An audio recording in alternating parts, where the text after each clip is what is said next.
ज़ासपाक TV के काबिल एहतराम दोस्तों, गोश्त और मुर्गी की कीमत में इजाफे के बाद गधों की शामत आ गई। काहिरा, मिस्र में गाय और बकरे का गोश्त महंगा होने के साथ साथ मुर्गी की कीमत में भी इजाफा हो गया, जिसके बाद हैरान कुन वाक़यात होने लगे।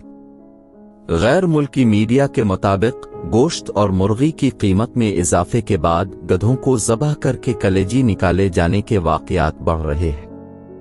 मिस्र के शहर कतवर में एक मकाम से लोगों को ज़बह किए गए 25 गधों की खालें और गोश्त मिला है, जबकि उनकी कलेजी गायब है। मकामी लोगों ने गधों की खालें मिलने पर मुतल्लिका हुक्काम को आगाह किया। बताया जा रहा है कि ज़बह किए गए गधों की कलेजी निकाल ली गई है। गुज़िश्ता साल सोशल मीडिया पर काहिरा के जुनूब में वाक़े मुनिया गवर्नरी के एक शहर में ज़बह किए गए गधों की खालों की वीडियो सामने आई थी।